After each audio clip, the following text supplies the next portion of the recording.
It's the all-wheel drive event at Lithia Ford of Boise. From hunting trips to ski trips to trips to Grandma's house.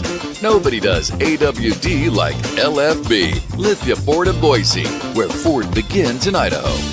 Eat Lux your way with the Lux Cravings boxes from Taco Bell.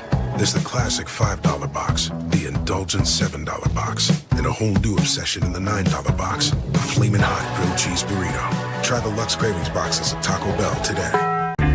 Find your sun with Sun Cruiser Vodka Iced Tea. Made with real iced tea and real vodka. Cold, refreshing, and made for moments like these all year long. Let the good times cruise with Sun Cruiser. As sports fans, we may cheer for different teams, but there's one thing that we can all agree on. We want the game to be big. And with 3 levels, 30 cabanas, a 143-foot screen, 6 clean pools, and endless cold drinks, it doesn't get any bigger or any better than Stadium Swim in Las Vegas. All sports, all seasons. It's more than a pool day. Stadium Swim. It's the only thing like it in the world.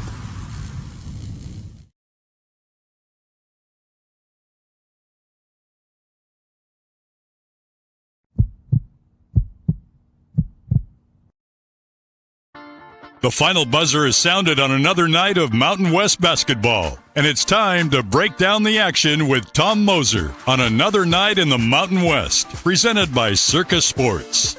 Headed to Las Vegas for the Mountain West tournament in March? Make sure to stay at Circa Las Vegas and watch all the action at Stadium Swim, where the sports are on 365 days a year.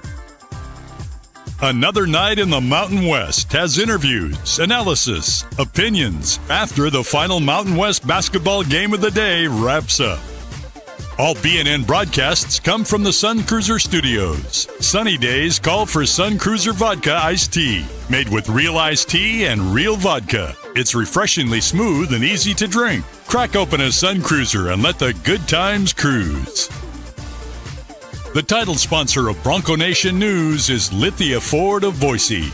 Check out our full inventory of vehicles online at lithiafordboise.com. Lithia Ford of Boise, where Ford begins in Idaho. Did your team just get a big win? Suffer a bad loss? Come discuss it with us. Send us a comment or question in the ICCU YouTube chat, or leave us a voicemail at speakpipe.com/BNN. Now let's go to the Sun Cruiser Studios and join Tom Moser for another night in the Mountain West on Bronco Nation News.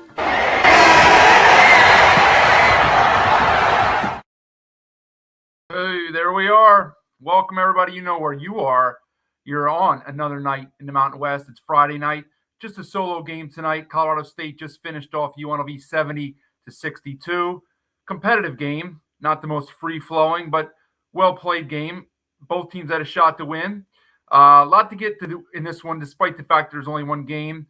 We'll review that, hoping to be joined by Coach Ali Farouk-Manesh of CSU. But obviously, he's got some things to take care of first. So we'll get to that a little bit later. Talk about this game. I will have a few extra thoughts on the Wednesday game between Grand Canyon and Boise, since I didn't do a show that night. Going to preview tomorrow night. And tomorrow, really all day, the 5 games on the card. Have a clip to play from Coach Jared Calhoun. BJ talked to him. So a lot to get to. And then, of course, tomorrow night, big show. 5 games spread throughout the day. 1 afternoon game and then 4 at night. A couple big heavyweight tilts coming up. So a lot to get to both nights. This will be our first time doing back-to-back nights, Friday and Saturday. 3 shows this week. Next week, it looks like we're going to have 4 complete shows. So really starting to kick it into another gear here on another night in the Mountain West. Really good feedback from the show on Tuesday night when we had 2 head coaches joining us, both Vance Wahlberg and Sundance Wicks. People enjoyed that, which is that's what we're here for. Good stuff. Hope to have some more coaches, maybe some players at times, some other things as well. Don't forget, subscribe to the channel. Anybody with a YouTube account can subscribe. Doesn't mean you're paying for it just because it has the word subscription in it. You're just clicking subscribe to the YouTube channel here. So appreciate all of you guys watching anywhere you're watching through Facebook, Twitter, or the YouTube channel, but we prefer the YouTube channel, and please go subscribe on there, right? BJ talked about that the other night. Obviously, I'm here by myself tonight, but I can handle it, I think. And so, like I said, one game in the books, 70-62 was the final. And really, I mean, as I said, this one started out kind of in a dire fashion for UNLV. And 9-0 within 4 minutes. Pastner did what you don't see many coaches do. I'm a big advocate of it. Actually, Coach Krzyzewski used to do it all the time at Duke when it called for it, but you don't see a lot of guys do it. He went full 5 out, 5 in, like a line shift in hockey when he was not a little, but a lot disappointed with the way his guys started the game. And so coming into the game for me, you saw a really poor effort from UNLV on Tuesday night when they got run off the floor by Wyoming. I mean, that was a non-competitive game. They lost the game by 30. Credit to Wyoming without a doubt, but nobody watching that game would say that UNLV brought their A effort in that game, okay? They just didn't compete. And so what are you going to get, right? You like to think that most teams, especially in early January, are going to bounce back with good efforts. It's not like late February where teams are on quit watch or at this point, but you just don't know, right? It's a new roster. They're all never played together before, new coach. So I had no idea what you're going to see. It wasn't the ideal start, 9-0. Pastner just 5 in, 5 out. And then it completely flipped. So credit to the bench guys who came in, and Al Green, Benarby even, some other guys too. And they actually fought back and took the lead. CSU went really dry offensively. And for the most part, the last 35 minutes were very competitive until the final margin there, which got to 8 somehow. The game was pretty much played within a 5-point window, each team with a 2 to 3 point lead for much of the game. I think what was big, and here's one of the things here with CSU. They are known, they have this reputation because we've watched them as this, I've said this before, this free-flowing offensive team where they just get these threes up and they score a high number of points and all this stuff, but they slow the ball down. And even the announcers mention it. They play at a very, very slow tempo. I mentioned it the other night, 363rd before the other day in terms of tempo and KenPom. They take 20 seconds plus per possession. They have one of the fewest possessions per game. So it's the fact that they're efficient on their shots. Now, that's starting to change here a little bit in league play. And yes, they had some decent games in the non-con, right? They played Colorado, a Big 12 opponent. They played some decent teams that are empty. They played Virginia Tech, which is an ACC opponent. They played South Florida, which is long and rangy, and smothered Utah State. So they had some decent competition they played, but now you get in league play, you play against teams, even though Pastner's a new coach, league play is different. UNLV plays a very physical style. That was a physical basketball game. It started at 10:15 my time, 8:15 for you guys out there in the mountain, and it didn't end until after 10:30 for you guys and 12:30 for me. So 2 hours and 15 minutes to play a game with no overtime. And there was very minimal fouling down the stretch to try to stretch the game out, maybe one or two at most. So there were just a lot of fouls because UNLV plays that type of basketball. But CSU's offense has kind of come back to earth a little bit. There's a few reasons for it. One clearly is the fact that Jorgensen's out. He's a massive hub in there for them to run things. Yeah, he can stretch the floor by shooting a 3, but he's a very good passer and a willing passer, and he just draws attention, right? That Bemba doesn't outside of the paint. Now, Bemba, I thought, was effective tonight. He had a very good game. He played well in his return.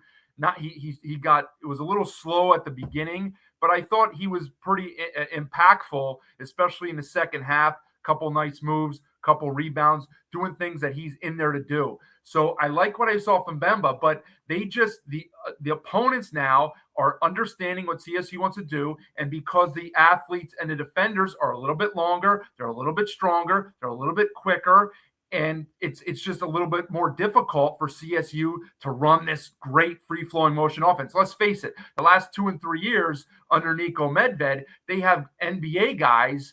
I know Isaiah Stevens technically probably like a G League guy or whatever they call it, but Isaiah Stevens and Nick Clifford out there, which really kind of helped the cause, right? They don't have that this year on the floor. And I love Muniz, right? I've talked about him, coached a guy, big fan, and he made some clutch plays down the stretch. He's not a break your guy down point guard that's going to be shifty and get by his guy and break stuff down for others. Now, he still sees the floor incredibly well, finds guys, assists, all over if they're making shots, but he's more of a back your guy down type of guy, right? And the opposite of that is what you saw with UNLV. I didn't mention this guy off the bench, but Isaac Williamson was really clutch in the first half, making plays. He's that shifty, quick guard. A guy like that would fit really well in terms of setting the table for this CSU offense against good defense. And I fear this is what's going to continue for them in league play. Not to say that they can't get hot and make shots. You saw they were dead in the water for much of that second half. And then in 30 seconds, they ripped off 2 threes and they went from down 3 to up 3. And it was kind of on the seesaw from here on out because they scored 6 points in 30 seconds. But I worry about their offense long term.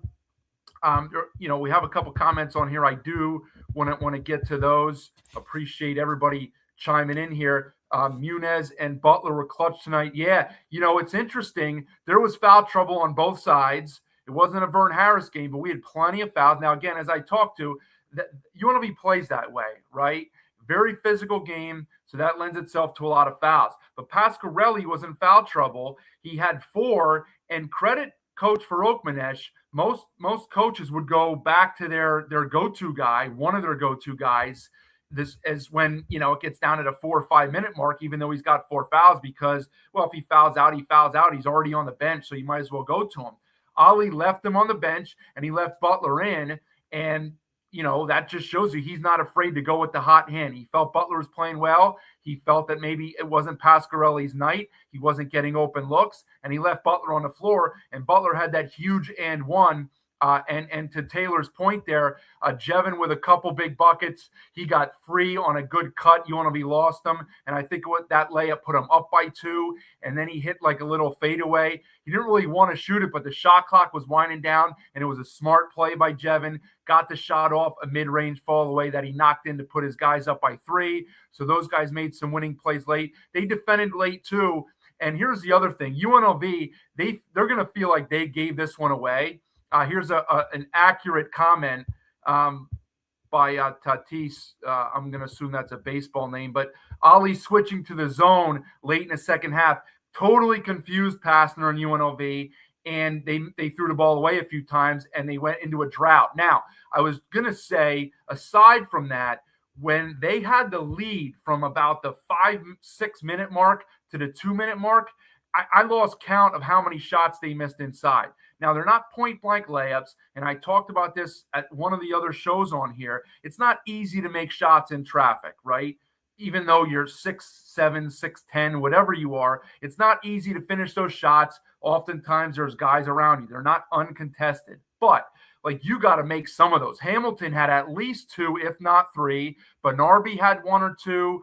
Maybe there was one from Jones in there. They missed countless shots in the paint that CSU had to feel like they got away with one because it was, an open look and the Rebels just missed it. So both teams missed free throws. So it wasn't the cleanest game down the stretch. But look, it was as I said, it was a competitive game. I'll take that every night. Let's look at some numbers here a little bit. Both teams shooting about the same from the floor. 23-point attempts. The percentage isn't bad if you're UNLV to shoot 35%, but in a second, they missed 10 free throws, 15 for 25. Turnovers, few too many for the Rams. They're not used to turning it over that many times. Only 11 assists for Colorado State, and they only made 20 field goals, right? So many fouls, chopped the game up. It made it uneven a little bit. The bench points edged the Rebels, second chance points edged to the Rams. Individually, let's see what we got here. So Bemba with 11, and 6, that's very good. He fouled out. He played 20 minutes. But if you're going to get 11 and 6 from him, you saw the stat before the game. They like showing that stat of the record that CSU has when Bemba plays X amount of minutes. And if he's working his way back, obviously they held him out until they felt he was ready to go. So you're going to get that from him, 7 of 10 from the line. He made some clutch ones late. So good job by him holding the fort down, certainly until Jorgensen comes back. Jevin only had 5 points, but 4 of them, as I mentioned, were down the stretch. Rex Steiner, 15, Pasquarelli, 10, and Booth, 13. Booth, 6 boards and had a couple big blocks late, too. From the UNLV side, Williamson actually led him in scoring with 14 off the bench. They only had 10 assists, too. That's just not really their play. But, I mean, look, Hamilton, 1 for 3. I mean, I guess you'll take that because he only took 3, but I don't like he should not be shooting threes. I know you can't dictate every single possession, but you hear the guys on TV, the announcers who talk to the coaches, right? They explicitly get information from the coaches about game plans, all right? Not totally everything, but they're relaying the fact that Pastner says, yeah, we're not really a shooting team. We want to drive it inside. And then like 40% of their shots are threes. So like, what does that tell you? Well, it kind of tells you that they're not necessarily like listening to and executing the game plan the way that Pastner wants them to.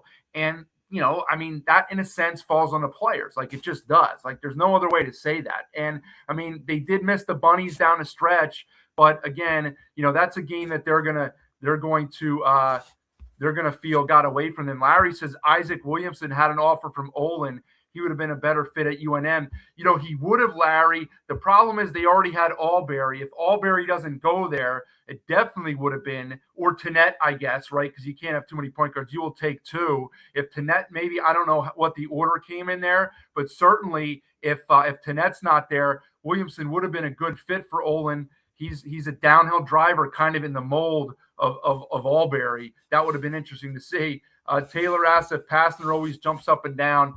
Yeah, he's animated. Let's just say he's animated, okay? And he's a rah-rah guy. He's cheering his guys on. He'll get on them sometimes. I don't know that he enforces what he wants to when he gets on them all the time. He did tonight, obviously. When you go 5 out, 5 in, 4 minutes into the game, you know, that's making a statement because not everybody will do that. But that's just the way he coaches. He's very animated, right? And yes, I've seen him do that before. And the officials know his shtick, right? He doesn't do it at the officials. He's animated, but you know, Lee says Butler needs starter minutes. We'll see moving forward. I mean, look, it's tough. Pasquarelli's got a longer leash than some guys on other teams, maybe as far as not getting minutes that I have already referenced from other teams. So I think, Butler needs those minutes. Maybe you slide him in for a guy like Cadulis, who has been starting because they've been small. Maybe if you can work Bemba back into the starting lineup and you go 2 bigs with Bemba and Booth, you can slide Cadulis back to that bench role and maybe put Butler in. Lee's, to my first thought here, Lee says the Rebels played with effort tonight. 100% they did. Okay, you can't fault their effort. I still, as I mentioned the other night, their roster construction is not super. Okay, they're kind of all over the place, but they did play hard tonight. There's no denying that. The guys off the bench, they were cheering for each other from the bench, which is a good sign. And again, after getting your butt whooped 3 days ago and staying in altitude for your second game in altitude in 4 days, after not having played at altitude all season, I was not sure what I would get out of UNLV tonight, but they showed up, they played hard, and they were in the game until the last minute, right? I mean, one more shot goes down, and yeah, it's a totally different ball game. Mile High Minute final score made CSU look better than it should have. They need to clean up their turnovers. Bemba coming back was huge, and Booth played solid. Yeah, Booth is just – he's getting better every game out. He needed minutes. He didn't get minutes at Notre Dame. He didn't get minutes at Illinois. Now, there was a controversial clip of Underwood speaking presumably about Booth overseas at a coaching clinic, talking about his talent, but that he couldn't really put it together in a game situation. Look, he's getting the minutes that he needs to progress, and he's playing well. Because I didn't think at the start of the year he was having this type of impact on the game. So 11-6 or whatever he had tonight, I think 11-6 Ben, but he played very well. And I think Booth is playing very well. as we see here, don't forget, Coach Frokmanich is scheduled to join us in a little bit. He's taking care of some post-game stuff. Do you think Bemba would have changed the outcome against New Mexico on Tuesday? Doubtful. I mean, look, they were just a step slow that night. I think that was New Mexico just had a good game plan. They decided to choke off Munez. Now, I am worried because, look, we talked about this a little bit earlier. UNLV gave up 98 on Tuesday to Wyoming. And in theory, CSU's got more firepower than Wyoming does, right? Now, yes, UNLV had better effort tonight, but I mean, you would expect to put a little bit more on the board. They got up to 70 tonight, but they were struggling there for a while. It didn't look like they would get out of the 60s for sure, and they really only did with some fouls late. Okay. Let's see, what else do we get here? Okay, so again, we're going to get to Coach Frokmanich in a little bit, but I want to let's get away from this game until then. I'll have some questions for Coach when he comes on. I want to backtrack just for a few minutes because I didn't really talk about what happened on Wednesday. And the obvious thing first is it's a two-pronged issue here. One is the fact that Boise just laid an egg, and it's unfortunate because they're really on life support right now as far as at-large stuff goes. And that's probably the furthest thing from their mind at this point, right? They're 9-6. That doesn't scream at-large by any means. It's a shame because they have 3 very good wins. They have wins against New Mexico, at Butler, and on a neutral against St. Mary's. St. Mary's is definitely an NCAA tournament team. Butler started to kind of come down to earth a little bit. They're not playing super in Big East play, and New Mexico looks good. So they have 3 really good wins. They have a couple other mid-tier wins. And, I mean, they're going to have plenty of opportunities for more wins. But it's the old, they let the loss against San Diego State beat them twice, right? Like, they didn't come out with the energy. I heard a lot about the 9 p.m. start. I mean, that's not Boise's fault. They didn't choose that. They chose they don't choose the times. The TV does. And the standalone games, unfortunately, in the Mountain West, get last billing, right? They're going to put the Big 12 on before the Mountain West in the primer time spots, if you will. And that's what happened on Wednesday. It was Arizona, Kansas State, I think, at 9 Eastern, 7 Mountain. It's just, that's the way it's going to be. You want to get on FS1 and CBS Sports, you take what we give you. That's what, tonight wasn't bad. It was 10 Eastern, 8 Mountain after the MAC games were on at 6 and 8, but we're going to see the same thing tomorrow night. I think they showed CBS has like freaking 5 games tomorrow, 3, 5, 7, 9, and 11. So the Mountain West is on at 11 Eastern. I always say Eastern first, but 9 Mountain. So that's late, right, for a game. And I mean, I guess it's an hour earlier because it's a San Diego State game, so it'll only be 8 local Pacific time. But still, like, it is what it is. So is it going to deplete the fan experience? 100%. And so in addition to the fact that Boise didn't play well after the game, the other big piece of it was what took place after the game with Coach Rice's comments. And, look, you can make what you want of it, right? As Larry kind of asks it now, he said, what was your opinion on Leon's postgame comments? I was going to speak about that, and I didn't even hadn't seen your comment yet, Larry. Here's my thought on it. I think that it's to the point now, because look, I've said this before on my pod, maybe somewhere else. As a guy I worked for, and then I took this mantra on, would always say, right? So if you've heard me say this before, just bear with me. In private, I will rip you up one side and down the other if you deserve it, right? You play like crap, you're going to get called out in the locker room, in the film room, in practice, in our team room, okay? You deserve it. That's how you play. But in public, I will always have your back, and I will always take accountability for my shortcomings, okay? Maybe I'll rip the refs, maybe I'll rip whatever, but I won't rip you guys, okay? I'll rip you in person because you deserve it, but I'm not going to blast you to somebody else, okay? Now, Leon's coached a long time. He's also coached under Mark Few. He knows what he's doing. He knows how to work the system, and he's coached long enough here, and he's built up enough goodwill. He knows what he's doing, okay? So this wasn't like some rookie mistake here that Leon made calling out some of his players and the fans. So what I think happened is he senses that, as John Feinstein wrote about Indiana one year, the season's on the brink right now for Boise. All right. As I just mentioned, they're sitting at 9-6. They're 1-3 in league play. They happen to play the best team in the league tomorrow night. Okay. So a few days later, after the comments, after the Wednesday night game, he knew exactly what he was doing. Okay. This is like it's a bullet. He doesn't have many bullets left in the chamber to fire to get this team fired up. He tried to change the starting lineup Wednesday. Clearly didn't work, right? Look, they hadn't played bad basketball leading into that. Yeah, the Hawaii Pacific game, granted, awful. But their other losses were acceptable. Nevada was playing good. It was on the road. San Diego State game, we beat that one to death. We know what happened there. They played great for the last 35 minutes, okay? They hadn't played bad basketball. Sometimes you don't get the results you want. They played bad on Wednesday. But now he senses and look, anybody with two eyes can tell you that Dylan Andrews is not playing good basketball right now at the point guard position. Nato is talented and he's got a great future. Hopefully that's for 3 more years in Boise. But is he ready to play 32 minutes? Probably not. Okay. Without some growing pains, you need more from Andrews.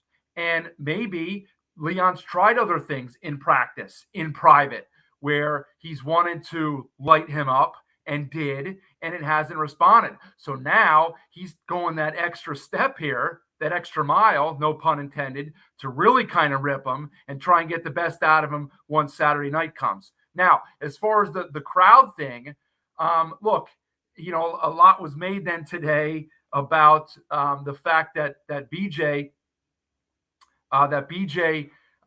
what he reported, and I don't think BJ took anything out of context. He reported what Leon said. Okay, Leon made comments about the fans and stuff like that, right?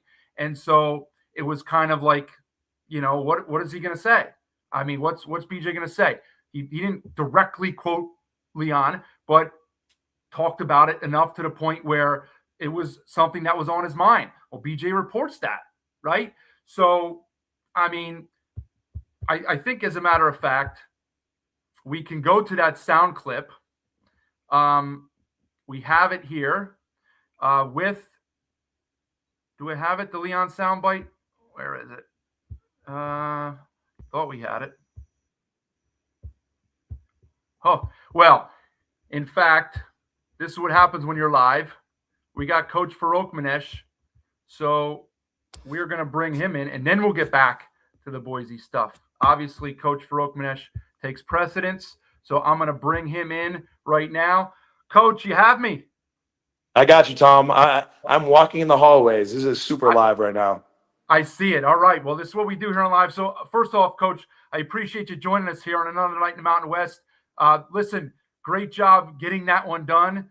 Competitive game, back and forth, right down to the wire. What's your top of mind thought on this 70-62 victory for your guys?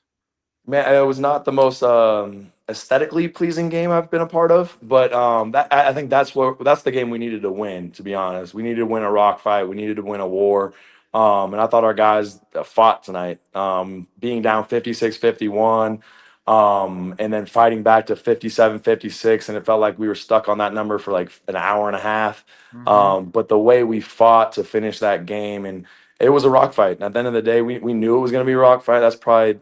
Honestly, I think that's the most athletic team in the past 8 years of being in the Mountain West that I've seen. So for us to fight the way we did and compete the way we did down the stretch, that's what we were looking for. Well, they have an interesting mix of athleticism and physicality, as you mentioned. I mean, that was a bruising game. There were fouls up and down on both ends, guys in foul trouble all over the place. So clearly, with the physicality in place, it helped to have the big guy back. Rashawn Bemba comes back. Talk about what he gave you guys tonight. 11 and 6 off the bench in 20 minutes. That you got to be pretty pleased with that.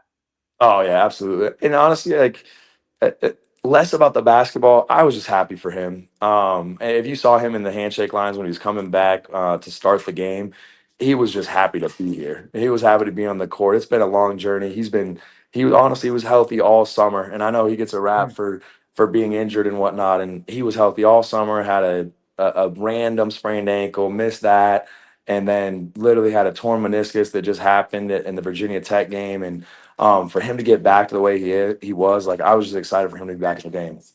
Yeah, for sure. Well, look, I wanted to ask you about this. You rode the hot hand down the stretch. I guess I would say hot hand, but Josh was struggling with foul trouble, and you kept him on the bench and kept Jace Butler in, and he rewarded you with that huge 3-point play. Talk about the decision to leave Butler in those last 4 minutes when most guys would go back to their starter and Pasquarelli. I think honestly we have depth, and I trust our depth. And Jace was playing well at that point. I just trusted him on both ends of the floor, and I felt like Josh got stuck in a bad spot where he got stuck on the bench a lot just because of the foul trouble that he got in. And Jace was just in a better rhythm, and I thought as a group they were in a good rhythm, and I didn't want to mess that up at that point. And once we got the lead, I really felt like we had to guard on that end, and having Jace in there as a bigger defender to help rebound and whatnot was necessary for us too. And Josh finally got his 1,000th point, and I think you know how that goes. That is a huge monkey on your back That's awesome. sometimes, and Yep.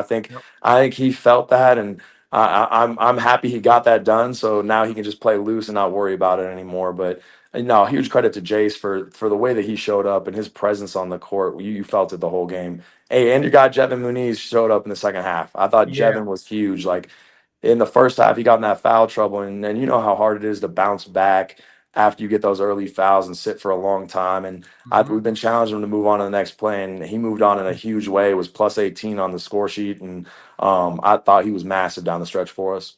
Yeah, he had a couple nice assists that set guys up for three, a couple impressive passes, and then of course that little fadeaway at the back end of the shot clock. So, look, I say this all the time. You guys get this reputation for this up and down, free flowing style of offense because you make the shots and it's all splashy. But you played a very slow tempo, and as you mentioned, the rock fight. You won a defensive first game tonight. You switched some defenses up down there in the late in the second half, and I thought it caught UNLV off guard. They threw the ball away a few times. What do you see? Because you're getting better on whatever you're doing, man zone. Speak to the zone that you sprinkled in there a little bit. Yeah, I felt like we had to change something up. They were just driving the ball and getting fouled. Mhm. And that's all the game was at that point. It was just a foul fest. So we needed to keep them out of the paint, get them passing the ball around a little bit more. And it was good timing for us. I thought the guys executed it well, kept the paint tight, and caused a couple turnovers in it. And to be honest, I thought we had a couple more missed shots that we just didn't come up with a rebound. But no, the two defense was huge for us down the stretch, and I thought that's really what kind of won us the game at the end. Our execution on offense obviously stretched the lead out, but I thought the defensive effort was huge, and that you're exactly right. The changing of the defense about that 5 minute mark Yep. kind of separated it. So you obviously your first year moving over to the head chair, but you've been in the league for a while now, and there would always be those breaks because there was an odd number of teams where you get a couple like buys, if you will. We don't really have that anymore with 12 teams and everybody playing in every slot midweek and week. Does that change anything for you guys? Like you're going to come right back Tuesday and then next weekend again Saturday. I mean, does that change anything, or you just kind of still take it? I know I'm not going to ask you about the next game because you're going to say, "Well, we're just looking one game at a time." But does that change anything where you don't really have any days off the way you would a year ago or 2 years ago, where you get a full week off? Yeah, and honestly, the last 3 game stretch we've had, we haven't had an off day yet. So tomorrow's a much needed off day for our guys, and they're probably feeling it more than I am. So that's going to be big for us. But yeah, I think, and I'm still learning that too. There's so many times, even in practice yesterday, the practice sheet had about 30 more minutes on it of Mhm. stuff, and I just stopped it, and we were done. It was about an hour and 20 minute practice, and that was including stretching and everything else. And I've learned that. I think early in the season we had a couple 3 hour practices and I wasn't really noticing it. And now we're cutting it back, and I got to keep cutting it back even more for these guys. They work their tails off.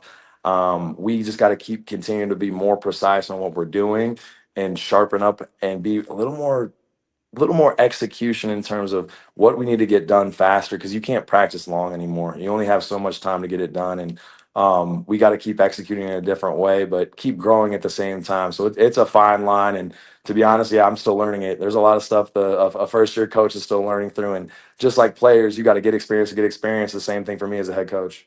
Well, that's as you know from your last handful of years, that's where the assistants got to give you the old nudge and say, "Coach, we're going a little long today," because the players don't want to tell you to. You got to get the assistants to give you a little nudge and tell you that that's what's going on. But listen, Coach, you got to 2-3 here in league play. You've played. I don't want to separate the teams to coaches in terms of tiers, but you really haven't had any breaks yet. You played teams right near the top of the conference. We're a quarter of the way through the season. As we get into this second group of five, if you will, that to get to the halfway point, what's one thing that you're looking for from your group to kind of keep improving here as we get to the midway point of the season? get healthy, and then honestly, I think just keep growing. They know exactly. We've been very specific and intentional about how each person needs to grow in different areas, and I thought everyone did that tonight, and that was impressive. I thought everyone made the steps and progress individually that helped our team grow. So as a group, I think we need to keep executing at a higher level. We know what people are going to do to us defensively. We have to fight a little harder to execute on offense, and that's some of that's timing, right? And we've had different lineups. I mean, Augie hadn't played the five all season until Yep. Kyle got hurt at Utah State, and so him adjusting to that and the timing of the flow of our offense, that's the biggest thing to me is we got to get back to flowing in offense. The defense has gotten better. It really has. It's gotten a lot better, and we've had games where we've guarded well. I mean, honestly, Nevada, Grand Canyon were basically the same defensive games. We just didn't finish possessions against Nevada. So they're buying into it, and I like where we're heading. We got to keep growing on defense, but this is a long-winded answer for we got to just keep getting better. Yeah. Well, I think most coaches would say that. Well, listen, Ali, give my guy Jevin a fist bump for me. Enjoy the day off tomorrow. Enjoy this victory. They're not easy to get in league play for sure. And then we'll look forward to catching up with you again down the road. No, I appreciate it, Tom. Thank you. You got it, buddy. Take care. You too.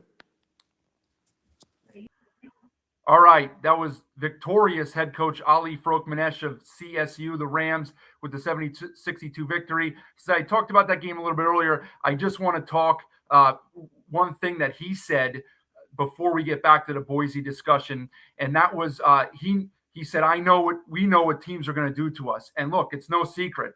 Just what New Mexico did on Tuesday, UNLV tonight, try to be physical with their guys. Bemba adds an element of physicality, but some of the other guys are maybe more along the finesse lines. Now, Jevin likes to back his guys down. I'm not saying some of the other guys don't like physicality, but if you bump them off their spots, it reduces their effectiveness. So he knows that other teams in the game plan now, that's how they're going to be defended. And that's kind of what I was talking about earlier. So coach knows that. The staff knows that. They have to learn to make adjustments. Obviously, getting healthy helps. If Bemba is fully back the way he was last year, and coach also spoke to that, he does kind of get a bad rep because he misses time a lot. He just does. Some guys are just more injury prone. I don't want to say he's injury prone, but he's missed time over the last couple of years. And if he's in there for good health wise here, and Jorgensen comes back, they're a much different team than the team we've seen over the last 2 weeks. And look, they likely fallen out of at-large contention in the same way that Boise is. Those teams, along with Grand Canyon, are probably in like the 5 to 10 percentile of getting a bid. They'd have to go on a huge smoke run here the last 2 months, but it's about getting better and winning games, and there's other things at stake and at play here. So coach knows what's going on, and they earned a victory tonight. They'll earn a day off. I think they're at Fresno. That won't be easy because it's on the road and Fresno's playing good, but yeah, it's a winnable game. And the Rams have shown they can win on the road when they went down to GCU and dominated that game on last Saturday. So, okay, let's get back to what I was talking about before. I was talking about the Leon press conference, and I think we have a soundbite of Leon on the crowd. Let's see if we can roll that one. There was none, and there was no energy from.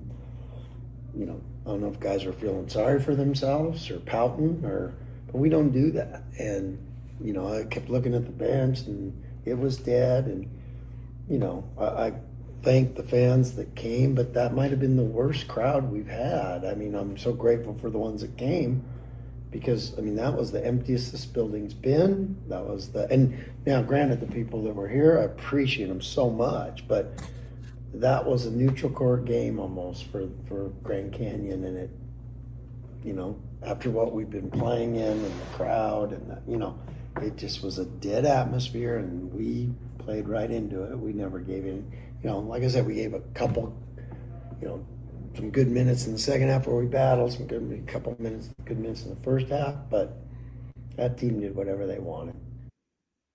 Okay, so listen, he did call the crowd out. Now, he might feel justified in doing that, but that rarely works. So you got to be really careful. So now he's called out the crowd, and then he's called out his starting point guard. So you hate to apply a price tag to it, but one of their high price free agent acquisitions in the offseason has been called out. So he took issue with BJ's headline. I didn't see the exact headline. I saw BJ's tweets about it. And I don't think really that BJ said anything incorrect. Like Leon called the crowd out. Okay. He said it was one of the worst crowds, he whatever for a game like that.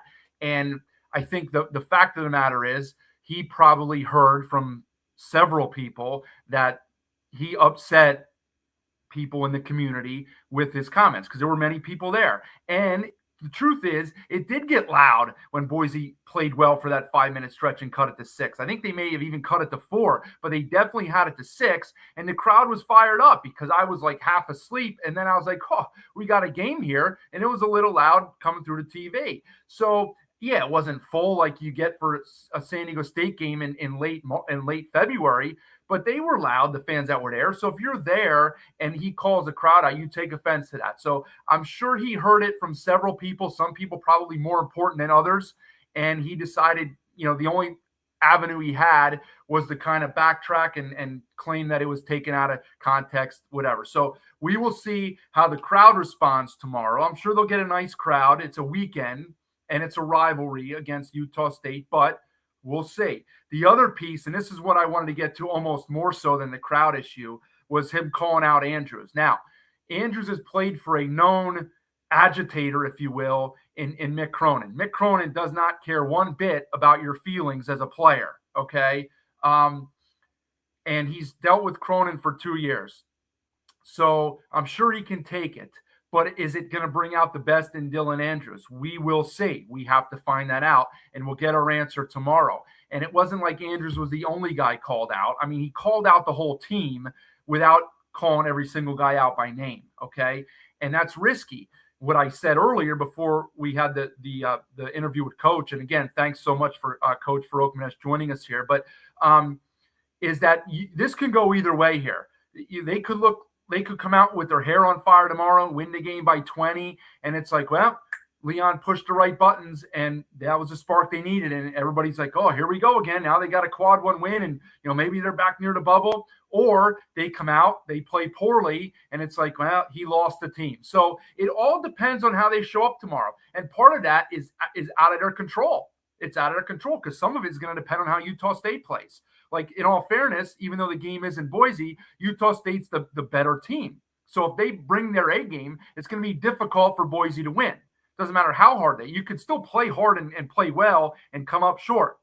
And it's too late for that to be a good thing anymore in this season, but it could happen. And then maybe Leon pushed the right buttons, but it didn't show up on the stat sheet or in the scorebook, right? But I have no clue what's going to happen tomorrow night when that game starts. I wouldn't be surprised by anything. Dylan Andrews could come out and not shoot the ball at all in protest of what, the comment about Meadow only getting 2 shots. He could come out and take 15 shots like he did last Saturday against San Diego State, basically to say, screw you. You brought me here to be a playmaker. That's what I'm going to do. So I wouldn't be surprised by anything, in fact, really, that happens tomorrow night, which makes it a very intriguing game, which it already was. Okay. That's why CBS Sports put it on 9:00 Eastern, 7 out there in the mountain back when they set the schedule a couple months ago, because it was supposed to be a very good game and it will be a very good game. I think I saw the line was 1. Utah State's a 1-point favorite. So that's basically a coin flip, right? Now, obviously, Boise has home court advantage, and that's why Utah State's only a 1-point favorite. But still, that's a coin flip. It's a toss-up. So who's going to play better? Who's going to execute better? We will see. Now, that's a kind of a long-winded answer because I got to a lot of the preview. So since we're already on it, BJ and the full clip is available on our YouTube channel, right? As you see down there at the bottom, at Mountain West BNN. Okay. The whole clip is on there. And I really encourage you to go listen to it. It's about 12 minutes long. And we're not going to play the whole thing now. But Coach Calhoun, and he gracious with his time because he did this from Logan. They didn't even fly into Boise yet. He did this from Logan, gave BJ 12 minutes. Said a lot of great things. The stuff we're going to play, BJ asked him a very good question about how he's doing things differently in his second year, and then he adds some other thoughts later. So let's play this clip, and then I'll kind of talk about it after it's over. I mean, I think that's a great question, right? It's the same thing with everybody that owns a business or really in life. What really do you want to accomplish going into year two? What did you take from last year? How can you get better as a leader? How can you hold guys more accountable? How can you get your bench better? What can you do schematically better? How can you manage your staff better, right? There's a lot that goes into running a college basketball program, that's for sure. This is high-level basketball, right? This is a league that has averaged 5 bids a year for 2 years. Not too many, people have the opportunity to coach at this level. So not wasting days, really trying to get better daily has been a big part, I think, of our success. I think I have one of the best staffs in the country, very connected. Everybody comes in, rolls up their sleeves, got great relationships with the players, and great communicators. So I think you're always going to be better if you continue to grow and, just really work at it. All right, tell us about this Boise State team. Last year, you got them at home. Great game. You go to Boise. Obviously, it was a tough one for you, so kind of about the arena and the atmosphere there. And they're coming off a couple tough losses. Coach Rice, with some comments, calling some players out and just a little uneasiness, unhappiness, I guess, in Bronco Nation with where they're at right now, sitting at 9-6. I assume you're going to get their best game of the season, though, tomorrow night. Yeah, I think, the only thing that we can kind of control is what we can control. I feel like we've had 2 pretty good days of prep. We got to understand what certain guys can do. We've got to be obsessed with the details here the next 24 hours. It's going to start and end with physicality. Who can win the free throw line? Who can win the turnover margin, right? Those are going to be a lot of key areas. But, just Boise State in general, what Leon's been able to do, it's very, very hard to maintain the level of consistency that Coach Rice has done. He's probably been my, guy that I've called for a lot of questions about the Mountain West, whether it was in scheduling, whether it was in rev share, you name it. Leon Rice is a class act. He's always picked up the phone and answered my call when I was coming into the league. So I have a ton of respect. I think leadership at the top is really, really important. His staff is really good. He's got veteran guys. I think, he's got Buchanan that, if I had to vote, he's a first-team all-league guy. I think Carmichael, I think Meadows, obviously, he's a beast. The 2 transfers that he's added, the freshman is tremendous. So they've played the 12th best schedule in the country. They're really, really good. So I know you're not going to give me your game plan or anything, but what did you see that Grand Canyon did that frustrated them that you would hope to do again? I thought Bryce Drew did a tremendous job of mixing up defenses. When it works, you look like a great coach, but let's call it like it is. I think Boise missed a lot of open threes, a lot of layups. Sometimes that happens. I think they turned them over at times. I thought Grand Canyon played extremely hard, but really what it shows you is, defense has to travel in college basketball. I think Grand Canyon is one of the best defensive teams in our league. They have the ability to mix it up. They're very active. And, really what it did for me is say, wow, in 2 weeks, we got another hard road game at Grand Canyon. Okay, so about 3 minutes of excellent stuff right there from Coach Calhoun. And I really implore you to go on to the link here at Mountain West BNN and watch the whole thing. He says some other incredible stuff, too. He talks about how they look for players in the portal, building their roster. People ask all the time, how does Utah State keep doing it? Well, look, the coaches are the ones that are assembling these rosters here. And the way he's done it for 2 years now has been impressive, and it's really worked. But he assumes he's going to get Boise's best shot tomorrow. And he mentioned what I said in the Grand Canyon game. I thought Drew did a really good job of switching defenses. So Calhoun has been known to do that too. We have a few coaches in the league. Just talked about Coach Farokhmanesh doing that. Drew's done it.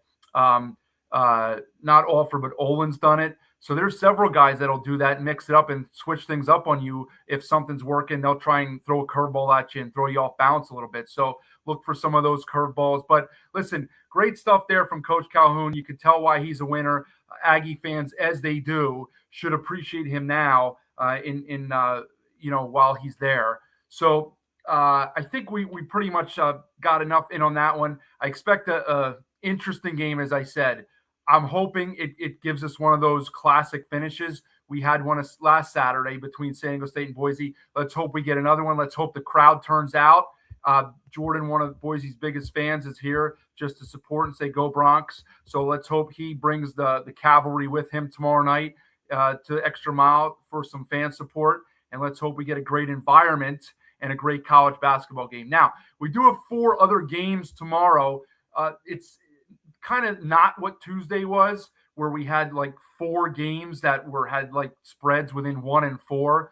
It's kind of the opposite tomorrow. We only have 2 games like that. New Mexico at Air Force to start the day. I mean, shouldn't be the most competitive game. And I've said this before, but this Air Force team, not to say that they can't win a game or 2 in conference play, but what they've been able to do in the past, which has been knock a couple teams off and scare other teams.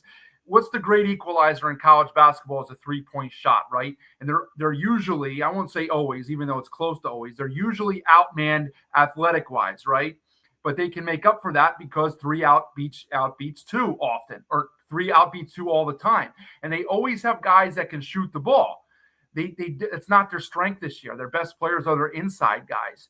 And so when you gamble or you fall asleep because they take 25 seconds on a possession, they can't hurt you with a 3 ball the way they could for the last several years with Joe Scott, or usually throughout most of their history.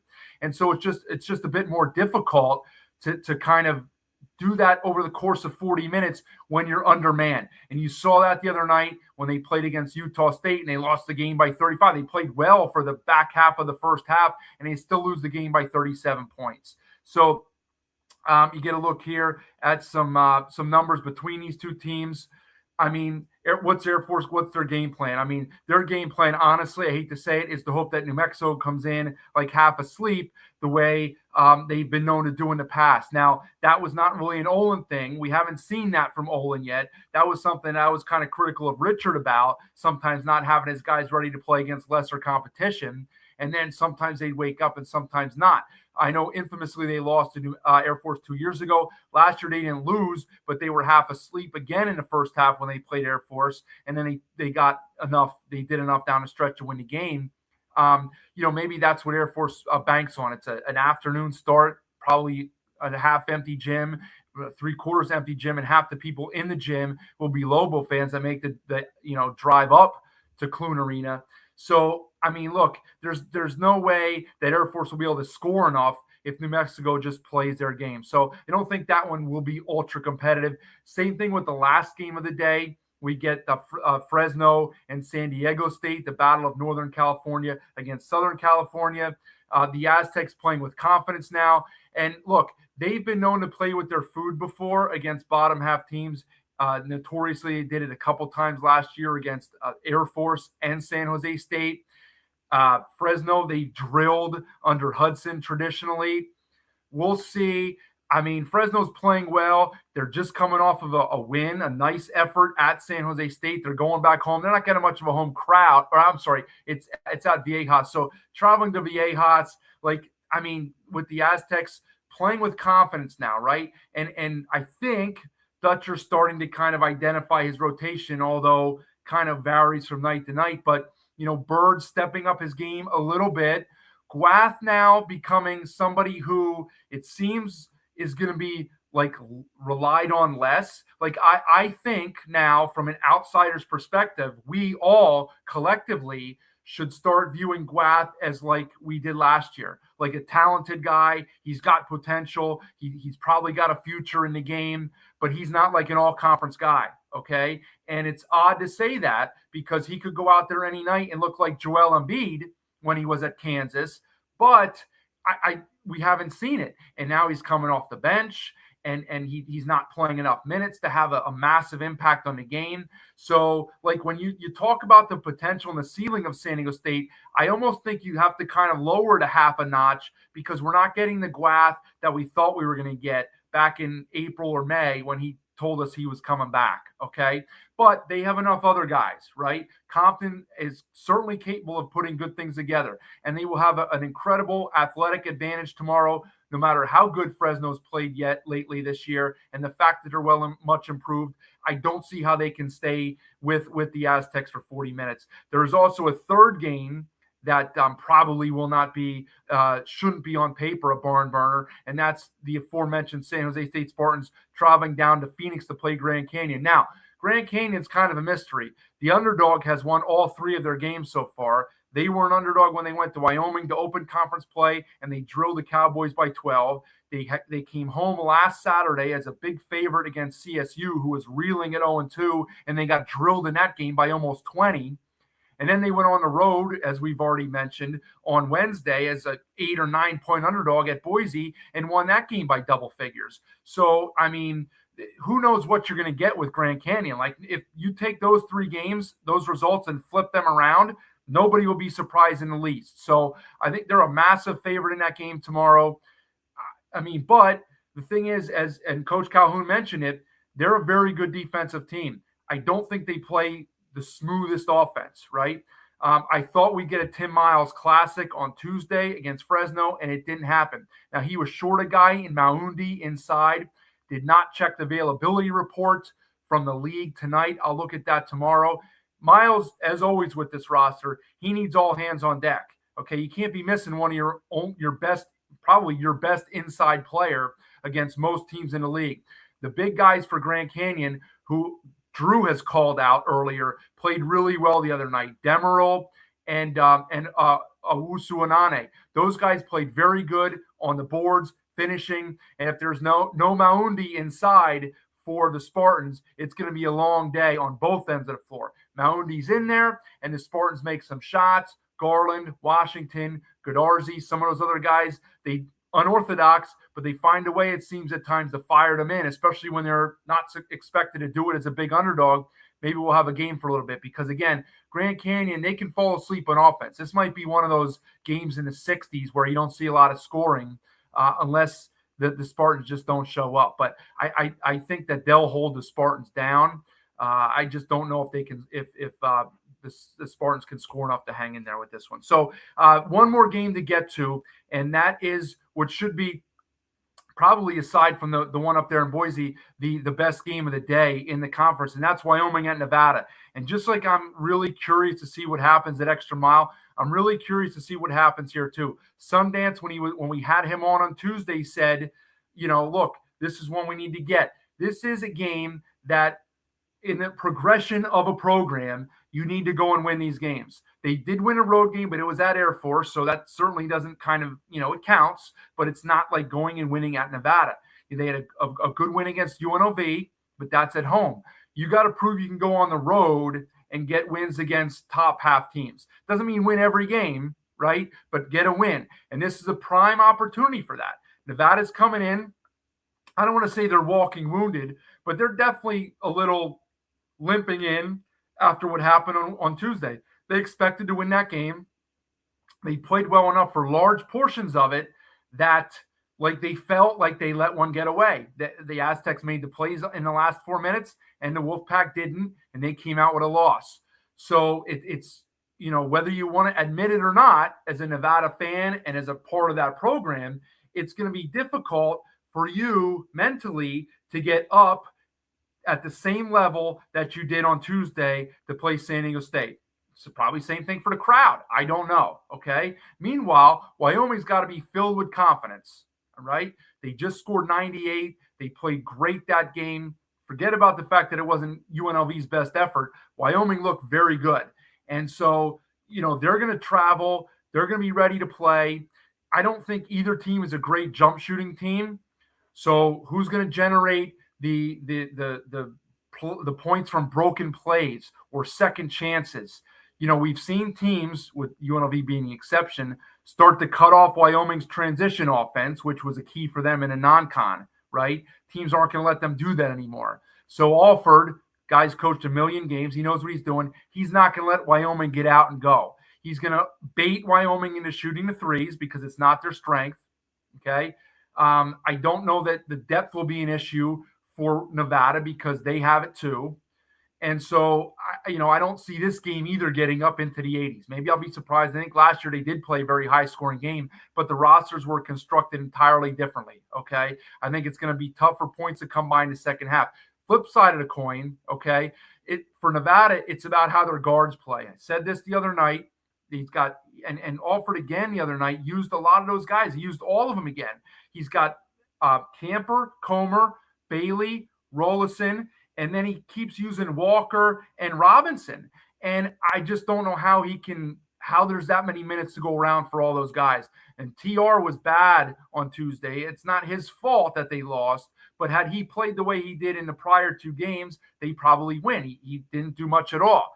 Camper and Comer didn't exactly stand out either. So there's a log jam for minutes in the backcourt, and at some point that's got to get ironed out. I mean, I said it with San Diego State before. It's great to have depth and guys you can play, but at some point it's hard to keep running that many guys out there when you don't play like a Loyola Marymount Hank Gathers style from 30 years ago, because guys don't get in rhythms, and it's just difficult. So I'm curious to see what happens in this one. Obviously, you give the edge to Nevada at home, but nothing's going to surprise me here, right? Like, these 2 teams were picked right around each other in the preseason in the poll. Now, clearly, Nevada's played a little bit better to date. Can't penalize them too much for losing that game on Tuesday. San Diego State has the potential and, should be able to beat everybody in the conference if they play their A game. So there's no shame in losing that spot at home right there, okay? But how are they going to respond here? How are they going to respond? And for Wyoming, again, this is a prime opportunity for them to go in and get a win and prove that they're not just kind of in the middle tier, they're in the upper middle, right? There's spots to be had there. There's some teams, CSU and Boise, that already have 3 conference losses. They have already beaten UNLV. For Sundance, who knows what he's preaching to his team in the locker room. They're probably aiming for a top 4 seed. Maybe the 4 seed is available in the Mountain West tournament. I know we're 2 months ahead of ourselves here, but that's where you should be aiming. So you get a bye on Wednesday and you don't have to play till Thursday. So that spot right now, as I said, with a couple teams that were predicted ahead of them with 3 losses, and you get this one on the road, that's massive for tiebreakers and all that stuff, right? I'm getting a little bit ahead of myself, but very, very important game in Lawler tomorrow night. So I like how the schedule sets out. For me, it's 8, 9, 10, and 11. For you guys out there in the mountain, it's what would that be? 6, 7, 8, and 9, right? So should be no more than 2 games at once going on, maybe like a 10-minute crossover of a third game. But with the first one being San Jose and Grand Canyon, you would think that one, and it's on the Mountain West Network, there should not, those games go very quick. San Jose games always go quick. That one should be over by the time the third game starts, and we should be able to kind of watch 2 at once and not have any carryover. So I love how it's set tomorrow. I wish it would be like that all the time. It's difficult trying to juggle 3 and sometimes 4 games at once, but laid out beautifully tomorrow. So let's just set the stage one more time. Appreciate all you guys being here on Friday night, watching after just a standalone game, as Rothstein would call it, between UNLV and CSU. 4 games tomorrow. I will be back here. Who knows who will be with me? Maybe we'll have BJ. Maybe we'll have Jeff Grammer. Maybe we'll have another coach. We heard from 2 coaches again tonight, 1 live, 1 on a recording. Well, actually, we heard from 3 if you count the Leon presser, Coach Calhoun and Coach Farokmanesh. We had 2 guys, plus we heard from 2 others on tape on Tuesday. So we're rolling here with a lot of stuff, good stuff going on. Appreciate the interaction. Again, make sure you go to the Facebook page, the YouTube page at Mountain West MBB. Subscribe to the channel, please. Watch through there. Okay, watch through there. We'll take the watches anywhere, but we want the watches to come through the YouTube channel. Subscribe at Mountain West BNN. Let me see, what else do we got? I guess that'll be it. I'll send some tweets out during the day. We'll see who we can line up for the show. There'll be plenty to talk about regardless with 5 games. So I appreciate everybody being here. I guess I didn't do this. I still have this thing sitting here. It's the other one. It's the same one from the other night, BJ. Whenever it is that you're watching, Sun Cruiser, baby. I'll pop one open tomorrow for sure during the day when I'm watching. I don't have a 25-ounce one like you do. This is just a standard old 12-ounce. So that's all we can get down here on the East Coast. But thanks to Sun Cruiser, and thank everybody else for watching. Thanks for being here on another night in the Mountain West, and make sure you're here for another night in the Mountain West tomorrow night. That's it. Have a good night.